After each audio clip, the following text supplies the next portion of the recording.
what advice would you give to a new GC who has just joined a company and wants to demonstrate value? What would you do, and what would you tell that person to do to show that value? Let's start with you, Adam. Yeah, I mean, this can go a lot of different directions. I think a new GC has to do, I guess it's 100% of the day-to-day work or whatever. But look, I mean, not to repeat, but I do think kind of learning the business and getting to know so many people within the business is probably, you know, the first order. You know, when you start to show that you are absolutely kind of on the ball in terms of what the business is trying to achieve, has to be the first thing you look at. So, you know, could expound upon that, but to me, that's like the first thing you need to do. Yeah. Okay. How about you, Brooke? I would say listen intently. Don't offer suggestions, and I think that's true of any new job. They survived without you. I mean, I suppose maybe they didn't if they're desperate now because they've had some major problems, but largely keep a notebook for the first 30, 60, 90 days, write your ideas down, don't share them, and then look back as you learn the business. I think it's also really important to make sure that you're all aligned on risk tolerance. So asking, if something comes up, asking questions around the risk tolerance and make sure that it battle tests against your own. And if it, I mean, hopefully you figured that out in the interview process, because there's nothing worse than a mismatch of risk tolerance, because that'll just add friction. And can you get there to where their tolerance is and vice versa? And then just, if you do need to improve things, again, understanding the personalities and how do you broach the topics in a kind way, a curious way. Why did you do it this way so far? What have you learned? What can I learn from that? So being very ears open.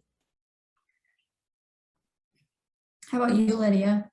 Yeah, I would agree with all of those things. I think having a really collaborative approach is super helpful. I think everyone responds to that much better. I think coming in as a GC, I think, you know, sometimes people have stereotypes around lawyers that you're going to come in and you're really into the rules and you're going to want to, you know, make all these rules that nobody wants. I think just coming in as just a, you know, take away your law firm robot vibe and, you know, kind of push forward with your, I'm just a human being, I'm your coworker, I'm your colleague, be really collaborative.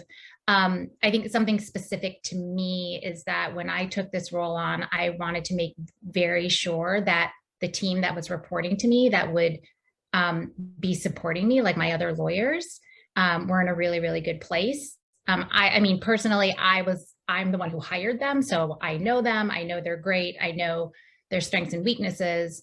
But when I accepted this position to step up into the GC position, I was very clear with my CEO that I needed to make sure that they were really happy, because my success is predicated on their success and their happiness. Because if you have a really strong team beneath you and you're lucky to have that, that's going to be your foundation. Okay.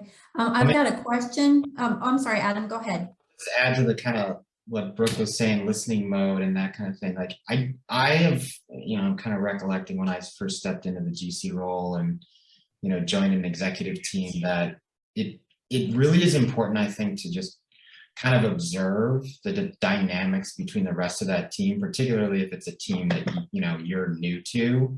I think you can early on make assumptions about how decisions are made, who care, not to be overly political, right? But like certain people have certain power dynamics and things like that. And I think if you were to like jump in too early, right, and you can make some false assumptions about kind of where those dynamics play out. So I would, yeah, reiterate listening and just sort of paying attention to those, because your initial assumptions are probably wrong about how things get done, how decisions get made, and what those relationships are like.